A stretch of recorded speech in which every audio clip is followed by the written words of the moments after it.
요새 저희가 그 십자가에 대해서 계속 나누고 있잖아요.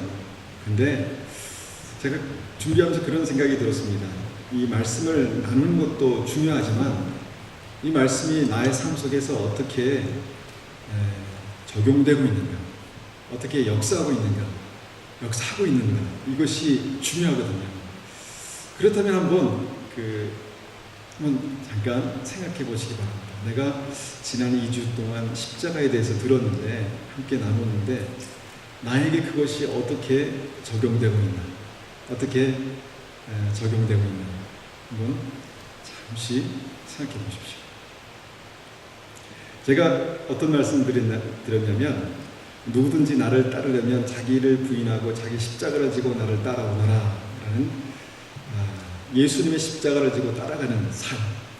우리가 예수님을 믿는다는 것은 예수 그리스도의 십자가가 내 십자가가 되고 그 십자가가 나의 삶 가운데 실제로 역사하시는 그런 믿음의 역사가 나타나야 하는데, 그 십자가가 나의 삶 가운데 역사하는 방법에 대해서 두 가지를 말씀드렸죠. 한 가지는 뭐냐면 다른 사람의 죄와 허물이 나를 십자가에 못 박는 것입니다. 근데 사실은 다른 사람의 죄와 허물이 나를 십자가에 못 박지만 그때 나의 죄와 허물도 십자가에 못 박히는 것입니다.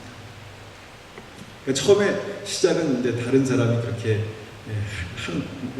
한다는 거죠. 그런 일들이 있다는 거죠. 다른 사람이 못을 들고 망치를 들고 나에게 와서 나를 십자가에 쾅쾅 못을 박는다는 것이죠. 그럴 때 우리가 예수 그리스도와 함께 죽는다는 것이 뭔가, 이제 그때부터 적용이 된다는 것이죠. 내가 예수님의 사랑을 가지고 예수님과 함께 그 십자가에 못 박혀 죽는 것이 실제가 이제 되는 것이죠. 두 번째는 그 과정 속에서 내가 주님과 주님의 십자가와 내가 이제 하나가 된다라는 그것을 말씀드렸죠. 그래서 이전에는 내가 내 마음대로 했는데 주님의 말씀을 알고 예수님이 나의 구주가 되시다 보니까 내가 내 마음대로 안 되는 거예요. 예수님이 계시기 때문에. 그래서 예수님의 영광스러운 십자가와 내가 하나가 될 때 나는 어떻게 보면은 많은 내가 하고 싶은 대로 할 수 있는 자유를 빼앗기게 되지만 그곳에서 하나님의 부활의 능력이 역사한다는 것입니다. 그 역사가 여러분들의 삶 가운데 어떻게 나타나고 적용되고 있습니까? 오늘은 십자가의 양면, 하나님의 공의와 사랑에 대해서 우리가 한번 같이 말씀을 나누겠습니다. 로마서 1장 17절에서 18절 말씀 보시겠습니다.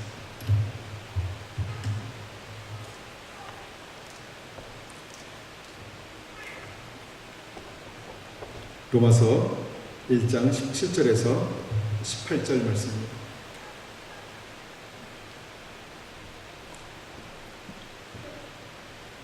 자, 제가 받들어 읽겠습니다. 하나님께서 주시는 의가 복음에 계시되어 있습니다. 성경에 의인은 믿음으로 인하여 살 것이다 라고 기록되어 있듯이 하나님께로부터 오는 의인은 처음부터 끝까지 믿음으로 얻을 수 있는 것입니다. 하나님의 진노가 하늘로부터 나타나서 불의한 행동으로 진리를 거스리는 사람들이 행한 모든 경건치 않은 것과 불의를 치십니다.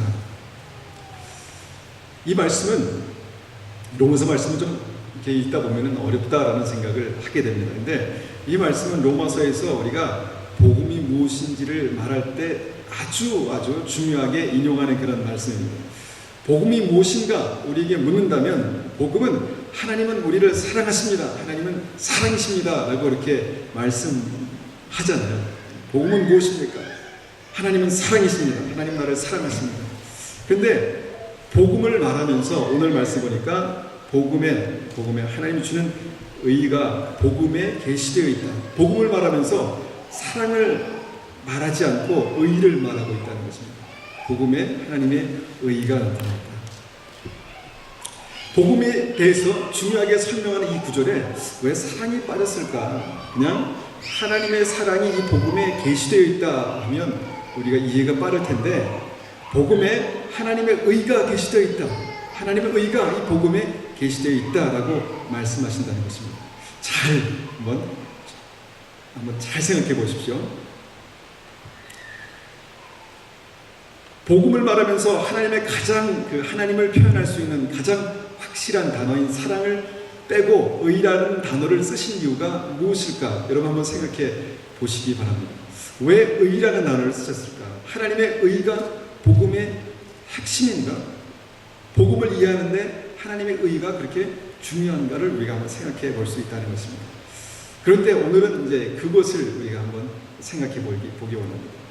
시편 89편 14절에 찾지는 마시고 거기다 어떤 적어 놓으셔도 좋을 것 같습니다.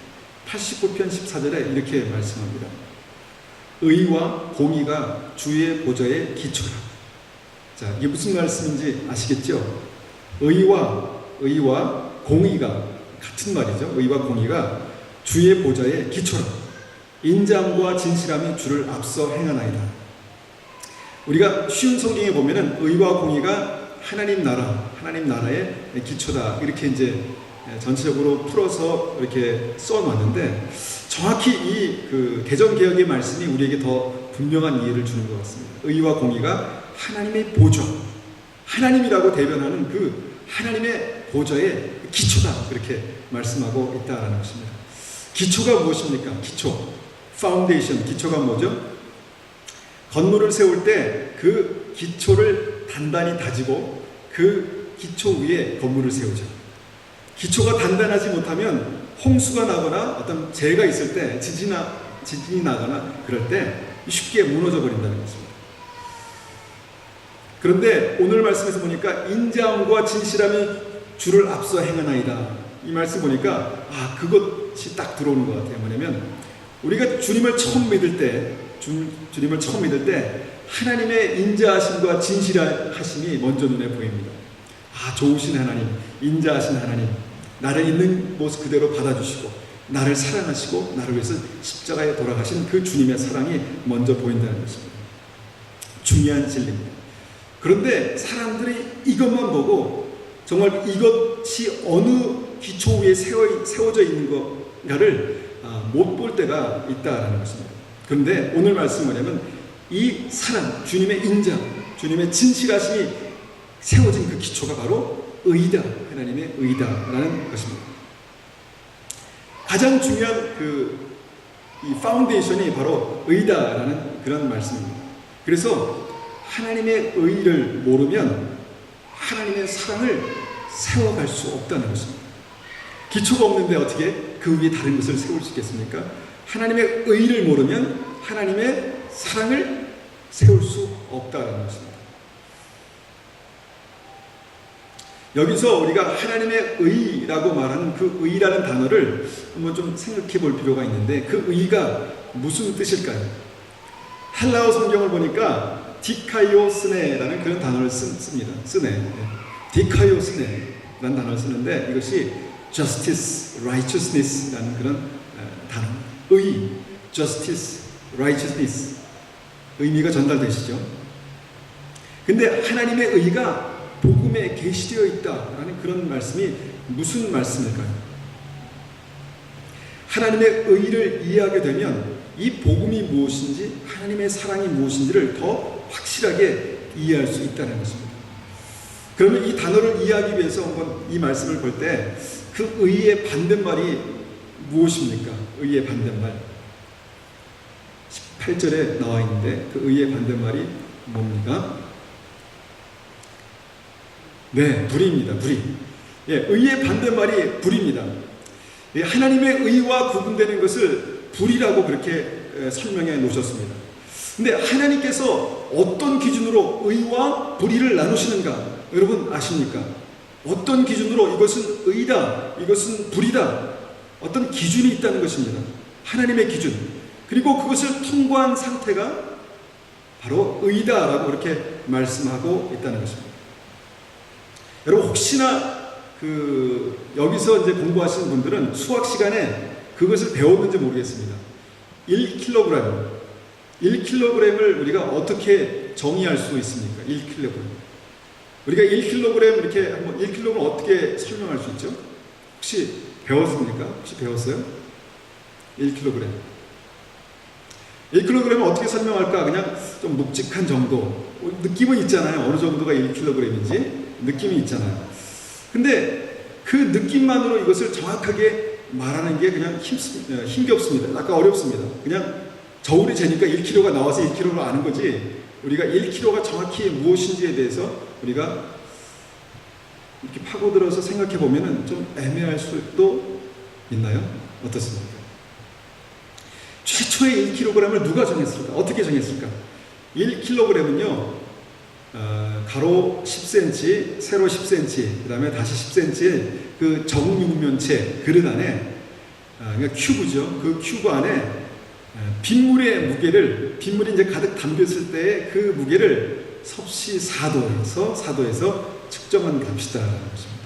그러니까 그게 1kg이에요. 그게 기준이에요. 자, 가로, 세로 높이가 10cm인 그런 큐브 안에 빗물을, 다른 물이 안 됩니다. 빗물을 담아서 섭씨 4도에서 잰 무게가 1kg다. 여러분, 그걸 누가 정했을까요? 싫어, 나는 그거 1kg를 안 할래. 난 1kg를 안 하고 나는 가로 1m, 세로 1m, 적어도 이 정도는 돼야지라고 생각하면서 나는 이게 1kg야. 그러면 안 되겠죠. 약속했습니다. 그리고 그것이 어떤 면에서는 딱 정해져 있습니다. 누군지 모르지만 최초에 이것을 1kg로 하자라고 해서 사람들이 그것을 정해놨다는 것입니다. 하나님의 의를 우리가 말할 때 그 기준이, 많은 사람들은 그 기준이 마치 나에게 있는 것처럼, 어떻게 그럴 수 있어? 어떻게 이것을 죄라고 말할 수 있어? 라는 그런 생각을 가질 수 있는 것들이 성경을 보다 보니까 있습니다. 그런데 그 기준이, 하나님의 그 의의 기준이 내가 아니라 하나님이시다라는 것을 우리가 한번 생각해 보라는 것입니다. 사람이 정한 것이 아니라 하나님이 정하셨다. 하나님이 정하신 것이기 때문에 우리가 평가하고 판단할 수 있는 것이 아니다라는 것입니다.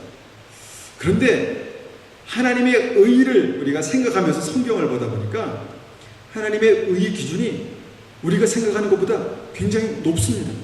그렇지 않습니까? 굉장히 높습니다. 우리가 그 창세기 말씀을 보다 보니까 선악과 한 입 베어 무는 것이 그렇게 큰 문제가 될까?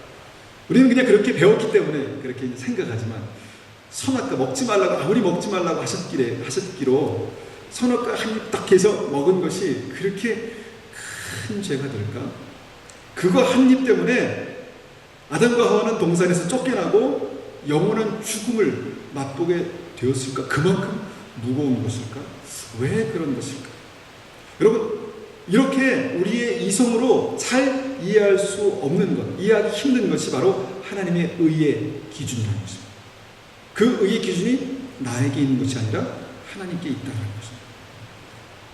그런데 오늘 18절을 보니까 그 불이라는 단어가 나오는데, 의의 반대인 불이라는 단어가 나오는데, 중요한 것은 불의에 대해서 하나님의 반응이 어떠한가입니다. 불의에 대한 하나님의 반응이 어떠한가. 18절 보니까 하나님의 진노가 하늘로부터 나타나서 불의한 행동으로 진리를 거스리는 사람들이 행한 모든 경건치 않은 것과 불의를 치신다. 그렇게 말씀하십니다.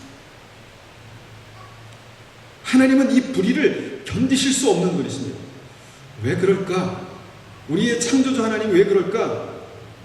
그거는 이제 두 번째 문제고, 일단은 중요한 것은 하나님께서는 그 불의를 견디실 수 없는 분이십니다.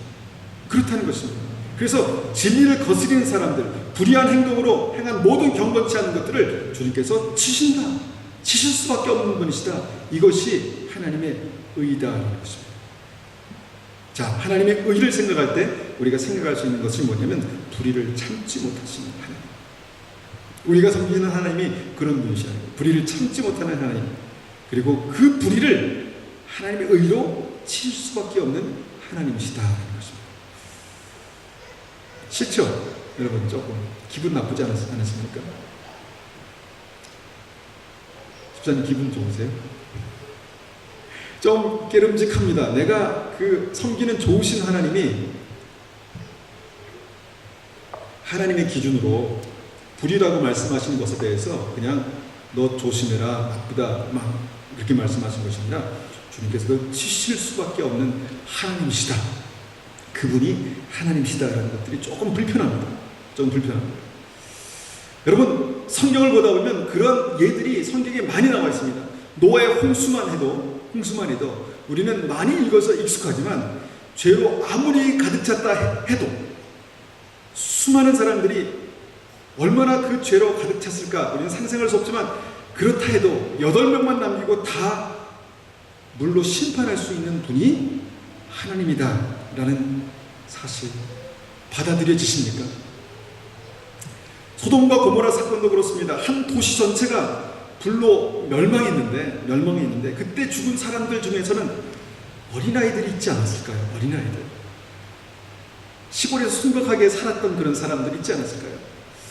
얼마나 그 사람들이 악했기로서니 주님께서 그때 싹 불로 멸망하셨을까요? 그때 하나님의 기준에 10명, 의인이라고 말씀하실 수 있는 10명이 없었다라는 것을 우리는 그냥 다 들어서 이해하고 있지만, 하나님의 기준에 10명이 없었나? 그 10명도 없었나? 어린아이만 이렇게 뽑아서 이렇게 생겨도 10명이 되지 않을까? 우리의 기준으로는 상상할 수 없는 그런 결론이 나온다는 것입니다. 요사이 한국의 문제들을, 한국의 어떤 뉴스에 나오는 어떤 문제들, 청소년 문제,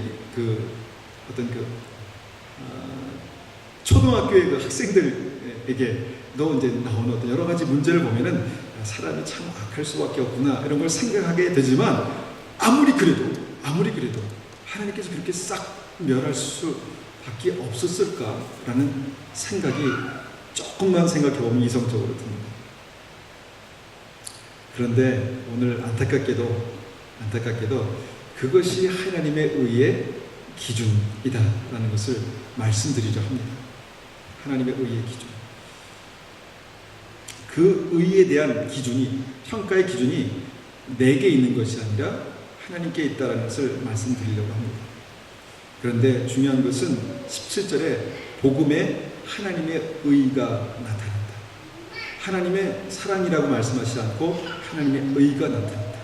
그러면 복음에 나타난 하나님의 의는 여러분들에게 무엇입니까?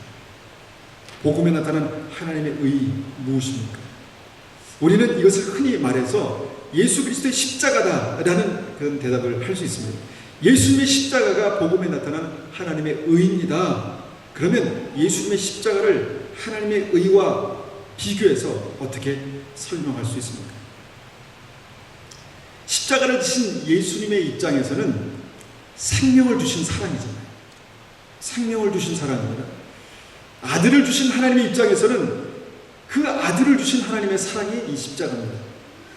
그런데 십자가에 달리신 예수님의 입장에서 다시 생각해보면 이 십자가는 뭐냐면 죄에 대한 하나님의 분노라는 것입니다. 죄에 대한 하나님의 분노라는 것입니다. 그 십자가에서 아들을 죽일 수밖에 없는 그 하나님의 의로운 분노, 그것도 예수님의 죄가 아니라 이 인류의 죄를 대신 지고 그 십자가에 서신 그 아들을 죽일 수밖에 없었던 하나님의 분노, 그것이 하나님의 의라는 것입니다. 이것이 복음의 양면성입니다.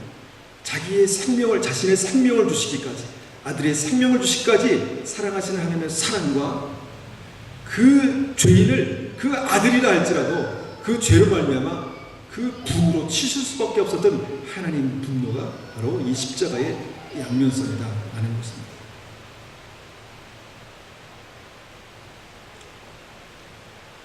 이것이 복음에 계시된 하나님의 의이고, 시편 89편에 하나님의 보좌의 기초인 의와 공의라는 것입니다. 여러분, 이것을 꼭 이해하셔야 합니다. 이것을 꼭 이해하셔야 합니다. 좋으신 하나님이고 생명을 주실 수 있는 하나님이지만 그 이면에는 하나님의 엄연한, 하나님의 칼날과 같은 공의가 있다는 것을 우리가 분명히 생각해요. 아들을 주시기까지 나를 사랑하시는 분도 하나님이시고, 나의 죄 때문에 분노하시고 그 아들을 십자가에 못 박으실 수 있는 분도 바로 하나님이시라는 것이 바로 십자가의 양면성입니다. 그런 의가 하나님의 보좌에, 하나님이라고 말씀할 수 있는 그 하나님의 보좌의 기초다라는 사실입니다. 그런데 문제가 있습니다. 문제는 뭐냐면 이 하나님의 의에 대해서 복음에 하나님의 의가 나타나고 이 십자가에 하나님의 의가 나타나는데 이 하나님의 의에 대해서 우리보다 사단이 더 정확하게 알고 있습니다. 이 하나님의 의가 어떤 것인지에 대해서 사단이 정확하게 알고 있습니다. 우리보다. 왜 그렇습니까? 아담과 하와는 처음에 아담과 하와는 선악과 한 입이 먹으니 대단한 거야 라고 생각했는데 사단은 그것이 얼마나 대단한 건지 알았다는 것입니다. 정확하게 알고 있었다는 것입니다. 하나님의 완전한 형상인 아담과 하와를 무너뜨릴 수 있는 그것이 바로 하나님의 의를 깨트리는 것이다 라는 것을 사단이 알았다는 것입니다. 우리가 선악과를 생각할 때 이 선악과는요, 그 당시에 하나밖에 없는 유일한 하나님의 계명이었습니다. 그것도 그냥 안 따먹으면 되는 하나님의 유일한 계명, 여기에 하나님의 의가 나타나 있었다는 것입니다. 전능하신 하나님께서 피조물인 인간과 어떤 면에서는 정말 주님께서 아브라함에게 친구라고 말씀하셨던 어떤 그런 무게를 가지고 우리를 사귀실 수 있는 그 하나님의 의가 이 선악과에 있었다는 것입니다. 그런데 사람들이 아담과 하와가 그 하나님의 의를 자신의 의로 내가 하나님같이 될 수 있어, 어떤 그런 기대감으로 자신의 의로 대신하려 했다는 것입니다. 내가 하나님같이 되면 더 얼마나 좋을까, 하나님같이 되면 얼마나 더 좋을까라는 그런 생각을 했겠죠. 사람의 의로 하나님의 의를 그렇게 의심하고 대신하게 했다는 것입니다. 따먹어도 죽지 않아, 따먹으면 나는 하나님같이 될 거야 라는 그런 생각을 했다는 것입니다. 그런데 지금도 사단의 전략은 같습니다. 자, 복음의 핵심인 그 십자가에 하나님의 의가 이제 계시되어 있습니다. 선악과에 하나님의 의가 계시된 것처럼 예수 그리스도의 십자가에 하나님의 의, 복음의 핵심인 십자가에 하나님의 의가 계시되었다는 것입니다. 우리는 그것을 잘 깊이 이해할 수 없을지라도 내가 그 십자가의 은혜, 십자가의 공로, 십자가의 원리를 믿으면 내 안에 생명이 역사하는 하나님의 의가 나에게 생명으로 역사하는 그 일이 생긴다는 것입니다. 그래서 태초에 선악과에 계시된 하나님의 의를 예수님께서 십자가의 지심으로 하나님께서 그 십자가에 그 의를 두셨다, 계시하셨다라는 것입니다. 그런데 이번에는 그 하나님의 의를 회복하시기 위해서, 그 십자가의 하나님의 의를 계시하시기 위해서 예수님의 생명이 대가로 지불됐다는 것입니다. 그것을 회복하시기 위해서 예수님의 생명이 대가로 지불되었다는 것입니다. 그것이 다시 회복된 하나님의 의입니다. 사람이 하나님을 믿지 못함으로 한순간 날려버렸던 그 하나님의 의를 주님은 그 아들을 죽으심으로 말미암아 다시 생명으로 그 일을 회복하셨다는 것입니다. 그것이 예수 그리스도의 십자가에 있는 복음에 있는 하나님의 의입니다. 여러분, 이것을 우리가 알아야 합니다. 이분이 하나님이신 것을 알아야 하고, 이것이 하나님의 의, 하나님께서 생명처럼 중요하게 여기시는 하나님의 의라는 것을 우리가 알아야 한다는 것입니다. 그래서 복음에 계시된 하나님의 의는 태초의 선악과처럼 영원한 죽음과 삶을 가르는 기준이 된다는 것입니다. 그거 한번 물었다고, 배워먹었다고 라고 생각할 수 있는 그것이 하나님의 의가 된 것처럼 예수 그리스도의 십자가가 우리가 어떻게 보면은 그냥 쉽게 전철을 타고, 여기는 없지만 한국에서 보니까 전철을 타고 다니면서 믿음 천국 불신 지옥입니까? 그렇게 쉽게 말하고 쉽게 얘기할 수 있는, 들을 수 있는 그것에 영원한 생명과 죽음을 가를 수 있는 하나님의 의가 계시되었던 거죠. 하나님의 그 의에 대한 분노가 그 안에 계시되었다는 것입니다. 예수님의 생명으로 그 엄청난 대가를 치르신 그 하나님의 의가 계시되었다는 것입니다. 이것이 하나님의 그 예수 그리스도의 십자가, 복음에 계시된 하나님의 의의 무게입니다. 하나님의 의의 무게입니다. 그래서 구원받은 우리는 그 복음에 담긴 하나님의 의의 무게를 바로 알아야 합니다. 하나님의 의가 무엇인지, 하나님의 의문이 무엇인지 정확하게 아는 사단이 지금도 같은 전략을 통해서 하나님의 백성들을 흔들고 무너뜨리려 하기 때문입니다. 그거 십자가 너무 많이 들었지 않습니까? 십자가는 이거야 라고 쉽게 얘기할 수 있는 그것. 그렇지만 예수님은, 하나님은 그 십자가에 하나님의 의를 회복하시기 위해서 생명을 주실 수 있는, 생명을 주신 그 십자가가, 그 의가 우리에게 살아있어야 한다는 것입니다. 한입 배움은 그 선악과가 하나님의 공의의 칼날을 세우게 하실 수 있었던 것처럼 십자가와 예수 그리스도 보혈의 공로를 우리가 가볍게 여긴다면, 그것을 쉽게 여긴다면, 그냥 누구나 다 믿으면 되지라고 생각할 수 있는 그것을 쉽게 여긴다면 그것이 우리에게 큰 오해를 가져올 수 있다는 것입니다. 여러분, 이것을 가볍게 여기는 것이 지금 현대 신앙의 문제입니다. 현대 신앙의 기독교의 큰 문제입니다. 하나님의 의를 너무 가볍게 여기기 때문에 너무 가볍게 시험하려 한다는 것입니다. 사람들은 보통 쉽게 얻은 것을 쉽게 생각합니다. 그렇지 않습니까? 어렵게 해서 여러분 어떤 시험에 패스했으면 그 자격증이 얼마나 귀합니까? 근데 쉽게 해가지고 쉽게 얻었어요.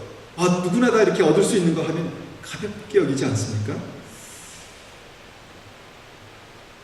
여러분, 로또에 당첨된 사람, 제가 정확한 통계를 찾아보려니까 없더라고요. 근데 제가 기억하기로는 로또에 당첨된 사람의 95%가 쉽게 만든다는 거죠. 뱅크로. 그 엄청난 몇백억의 돈을 그냥 5년 사이에, 그냥 5년, 10년 사이에 다 날려버린다는 거죠. 우리말에 부자가 3대를 넘기지 못한다라는 말이 있습니다. 힘겹게 어렵게 일해서 돈을 모은 그 부모 세대는 정말 이 한 푼이 얼마나 소중한지는 아는데 그 자식으로 부가 전해지면서 너무 쉬운 거죠. 그래서 그것을 지키지 못한다는 것이죠.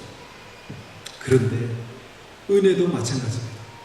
여러분, 그 은혜를 누리기 위해서, 그 생명을 누리기 위해서 여러분 어떤 대가를 지불하셨습니까? 어떤 대가를 지불하셨습니까? 여러분, 북한처럼 그 믿음을 지키기 위해서 생명을 걸어야 되는 그런 여러분 경험들이 혹시 있으십니까? 중국처럼 정말 지하에서 숨죽여가며 그렇게 예배 드릴 수밖에 없는 그 사람들의 믿음의 어떤 경험들을 여러분 혹시 가지고 계십니까? 그런데 대부분의 현대 크리스천들이 너무 쉽게 그 은혜를 받았습니다. 너무 쉽게 그 공로를, 십자가의 공로를 받았습니다. 그래서 너무 쉽게 생각한다는 것입니다. 여러분, 쉽게 받은 은혜만 아는 사람들은 하나님께 드리는 예배도 쉽고, 하나님께 드리는 시간도 쉽고, 하나님께 드리는 봉사도 쉽고, 그냥 내가 하면 하고 말면 마는 그런 하나님의 은혜, 그 값싼 하나님의 은혜만 안다는 것입니다. 하나님을 경외한다는 것에 대해서 우리가 성경을 통해서는 알고 있지만 그 하나님을 경외하는 믿음이 실제로 나의 믿음이 되지 못하는 것이 우리가 지금 살아가고 있는 그 현대 믿음의 어떤 그 추세입니다. 대부분의 사람들은 하나님의 풍성한 사랑, 하나님의 놀라운 사랑을 원하지만 자기가 중요하게 생각하는 그 어떤 실제적인 그 삶이 희생되어져야만 하나님의 은혜를 취할 수 있는 그 대목에서는 하나님의 은혜를 버리고 자기가 생각하는 그 중요한 것을 잡을 수밖에 없는 것이 지금 우리의 믿음의 형편이라는 것입니다. 우리가 이러한 상황에서, 만약에 이런 상황에서 계속해서 우리가 십자가, 하나님의 공의, 하나님의 심판을 말한다면 사람들은 귀를 막고 듣고 싶지 않아 한다는 것입니다. 지금 우리 현대 기독교의 모습이 그렇게 되어 있습니다. 특히 한국 기독교의 모습이 그렇게 되어 있습니다. 하나님의 공의, 하나님의 심판 듣기 싫어합니다. 하나님의 은혜만 붙들고 싶어합니다. 그리고 그것을 심지어는 잘못됐다고 그렇게 생각하는 사람들도 있습니다.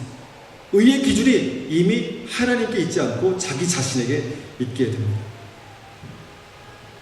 지금 어떻게 보면은 현대 교회가 바로 그 값싼 믿음을 추구해 가고 있습니다. 쉬운 믿음, 값싼 믿음을 추구해 가고 있습니다. 대부분의 현대 크리스찬이 그 거짓된 복음에 속고 있다는 것입니다. 예수님 당시에 구원받지 못했던 수많은 바리새인들, 수많은 종교 지도자들, 수많은 율법학자들, 그들처럼 지금 같은 길을 걷고 있는지도 모르겠습니다. 그렇기 때문에 주님은 마지막 때가 바로 노아의 때와 같다라는 그 말씀을 하신 것입니다. 마지막 때가 노아의 때와 같다. 사람들이 먹고 마시고 시집가고 장가가는 그 문제 때문에 결국은 구원받지 못했다라는 것입니다. 그 믿음이 그것보다 중요한 문제가 아니었다는 것입니다. 예수님은 생명을 주시고 하나님은 자신의 아들의 생명을 주실 정도로 정말 그렇게 해서 회복하신 그 의의를 나는 너무도 가볍게 여겼다는 것입니다. 여길 수 있다는 것입니다. 복음에는 이렇게 나의 이성으로 판단할 수 있는 나의 기준, 나의 의의가 아니라 어떤 부분에서는 정말 믿음으로만 받아들일 수밖에 없는 그 하나님의 의의가 반드시 있다는 것입니다. 이것이 바로 십자가입니다. 이것이 바로 복음에 계시된 하나님의 의의입니다. 여러분, 하나님의 의의가 회복되지 않은 복음은 생명을 구원할 수 있는 복음이 아닙니다. 다시 말씀드립니다. 하나님의 의의가 회복되지 않은 복음은 생명을 구원할 수 있는 복음이 아닙니다. 복음에 나타난 하나님의 의의는 십자가의 아들이라도 죽이셔야만 하는 그 칼날과 같은 그 하나님의 의의가 서려 있는 복음입니다. 그런데 이 무서운 하나님의 공의를 예수님께서 내 앞에서 십자가로 막아주셨습니다. 예수님께서 내 앞에서 십자가로 막아주셨습니다. 누구든지 예수님을 나의 구주로 그렇게 모시기만 하면 그 십자가로 주님의 그 하나님의 그 엄격한 무서운 공의를 막아주셨다는 것입니다. 이것이 또한 복음에 나타난 하나님의 사랑, 하나님의 의입니다. 그런데 우리가 계속해서 우리가 나눴던 그 핵심 십자가에 대해서 우리가 나눈 그 핵심 중에 중요한 것이 무엇입니까? 그 믿음의 조건이 무엇입니까? 십자가를 지고 주님을 따르라는 것입니다. 그렇죠? 내가 이렇게까지 믿어야 하는가 생각할 수 있습니다. 어느 정도의 무게를 두느냐에 따라서 내가 이렇게까지 해야 되는가 라는 생각을 할 수 있습니다. 그렇지만 하나님께서 지불하신 그 의에 회복하시기 위해서 하나님의 의를 회복하시기 위해서 지불하신 그 값의 무게를 생각한다면 주님께서 말씀하신 십자가를 지고 주님을 따르지 않는 사람은 내게 합당치 않다는 말씀을 우리는 다시 생각해 볼 수 있다는 것입니다. 여러분, 자기를 부인하는 것 얼마나 귀찮고 힘겨운 일입니까? 짜증나는 일입니까? 자기 십자가를 지고 주님을 따르는 것 얼마나 무거운 일입니까? 좋은 복음도 있는데, 정말 내가 듣기만 해도 위로가 되는 그런 복음이 있는데 왜 이것을 붙들어야 할까? 왜냐하면 이것을 붙들지 않으면 살기 어려운 시대를 여러분들이 지금 살고 계시기 때문에, 이것을 붙들지 않으면 지금 뚫고 갈 수 없는 그런 삶의 환경을 여러분들이 살고 계십니다.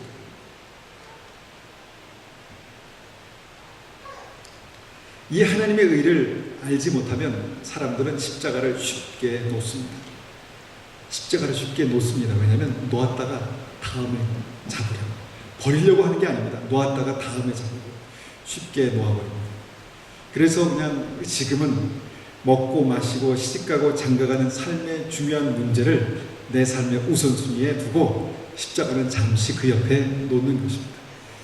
내가 특별히 예수 믿는 것 때문에 고난을 당하고 예수 믿는 것 때문에 내가 어려움을 감수해야 되는 그때는 특별히 잠시 보류하게 되는 것이 십자가라는 것입니다. 여러분, 하나님의 공의, 하나님의 의를 알 때 우리는 그렇게 할 수 없습니다. 주님께서 어떻게 회복하신 그 의인지를 아는 사람들이 이렇게 할 수 없다는 것입니다.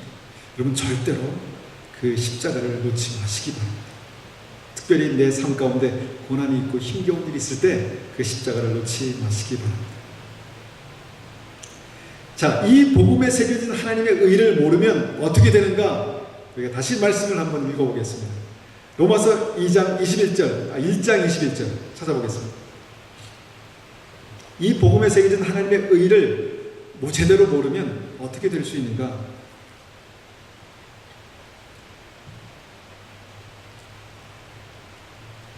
자, 로마서 1장 21절. 지금 날씨가 무척 덥습니다. 무척 덥고 그렇기 때문에 졸리실 거예요. 자, 눈을 부릅뜨고 부릅뜨시고 다시 한번 이 말씀을 보겠습니다. 로마서 1장 21절 보겠습니다. 사람들은 하나님을 알면서도, 아마도 이제 이것이 저는 이 수많은 현대 기독교가 아닌가 하는 생각을 하고 말씀을 읽게 됩니다. 사람들은 하나님을 알면서도 하나님께 영광을 돌리지도 않았고 하나님께 감사하지도 않았습니다. 오히려 사람들은 헛된 것을 생각했으며 그들의 어리석은 마음은 어둠으로 가득 찼습니다. 사람들은 자기들이 지혜롭다고 생각하지만 사실은 어리석습니다. 우리가 하나님의 의를 모르면, 복음을, 믿음을 가볍게 생각하면 이런 일들이 있을 수 있습니다. 28절입니다. 28절. 중간에는 우리가 다른 문제에 대해서 말씀하고 있기 때문에 제가 건너뛰었습니다. 28절에 사람들이 하나님을 아는 것을 하찮게 여겼으므로 하나님께서는 사람들이 타락한 생각에 빠지게 하시고 사람들이 해서는 안 될 일들을 하게 내버려 두셨습니다. 그들은 온갖 불의와 악행과 탐욕과 악독으로 가득 찬 사람들입니다. 또한 시기와 살인과 다툼과 속임과 저비로 가득 찼으며 남에 대해 말하기를 좋아하고 남들을 비방하고 하나님을 미워하며 거만하고 건방지며 뽐내기를 잘합니다. 그들은 악한 일을 계획하고 부모님께 순종하지 않습니다. 그들은 양심도 없으며 약속을 지키지 않으며 친절하지도 않고 동정심도 없습니다. 이것이 어떻게 보면은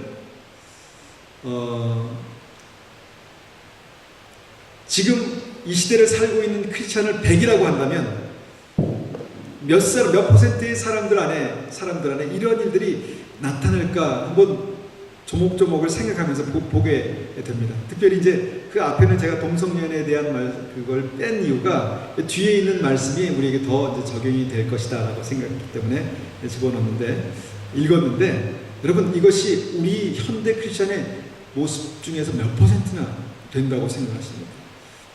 동정심도 없고 친절하지도 않고 약속을 지키지 않으며 양심도 없고 부모님께 순종하지 않고 악한 일을 계획하고 미워하고 비방하고, 얼마나 많은 사람들이, 저를 포함해서 얼마나 많은 사람들이 이런 일들이 일어나고 있습니까? 32절입니다. 32절. 사람들은 그런 일을 행하는 사람은 죽어 마땅하다는 하나님의 의로우신 법을 알면서도 자신들만 그런 악한 행동을 계속하는 것이 아니라 그런 행동을 저지르는 다른 사람들까지도 잘한다고 두둔합니다.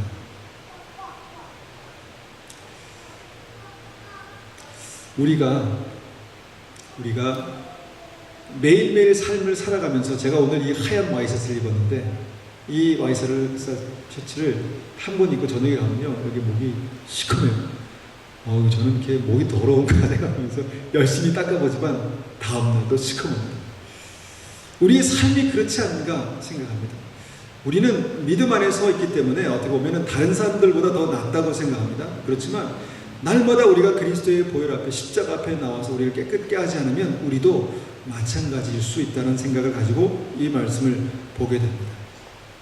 우리도 그럴 수밖에 없구나.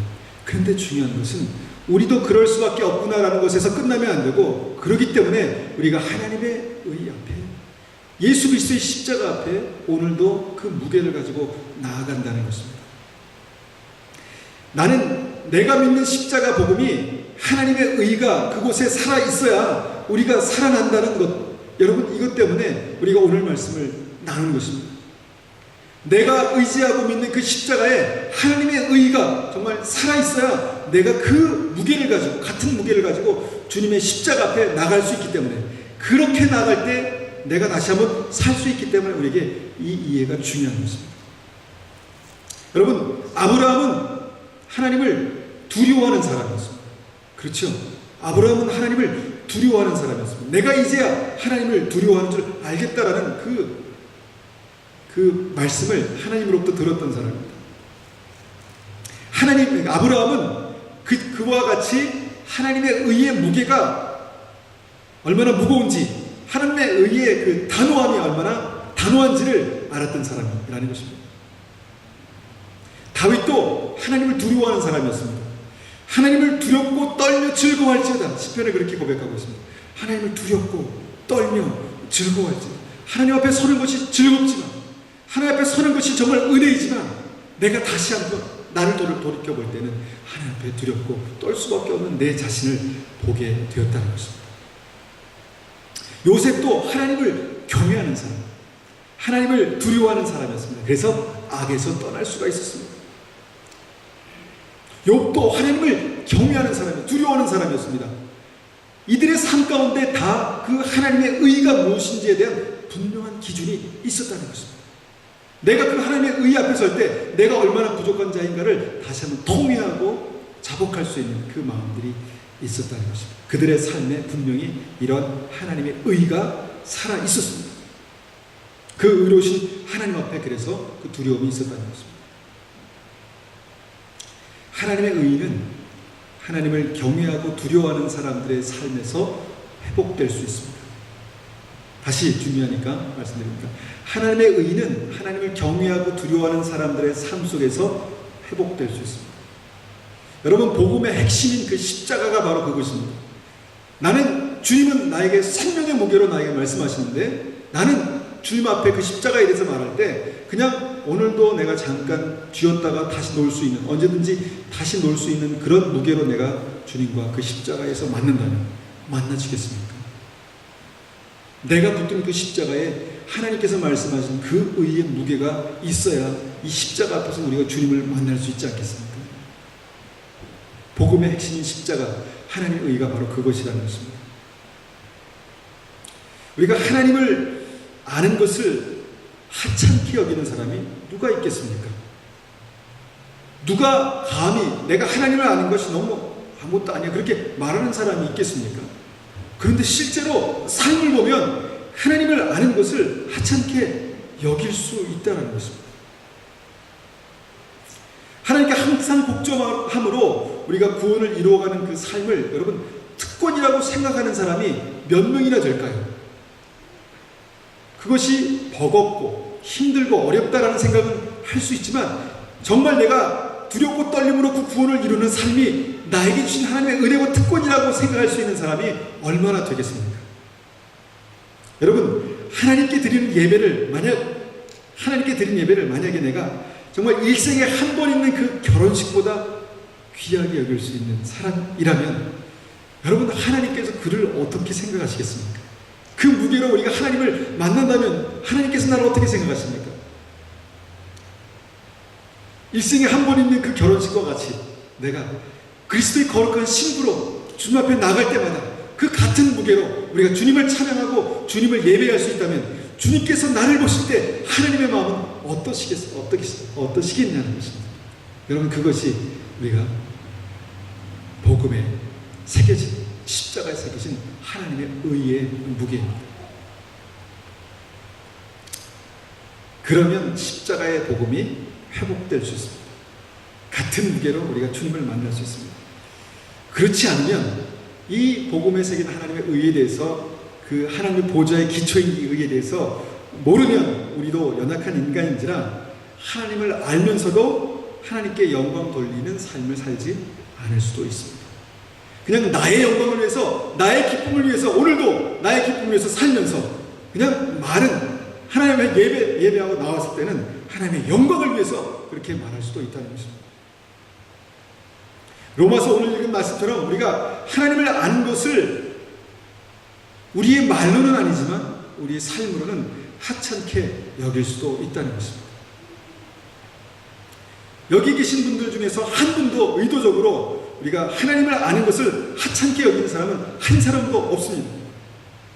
그러나 이것은 우리의 삶은 실제입니다. 문제는 그 다음, 우리가 분명히 기억해야 되는 문제는 그 다음 절에 있습니다. 28절. 1장 28절, 로마서 1장 28절. 제가 읽겠습니다. 로마서 1장 28절. 사람들이 하나님을 아는 것을 하찮게 여기셨으므로 하나님께서는 사람들이 타락한 생각에 빠지게 하시고 사람들이 해서는 안 될 일들을 하게 내버려 두셨습니다. 그들은 온갖 불의와 악행과 탐욕과 악독으로 가득 찬 사람들입니다.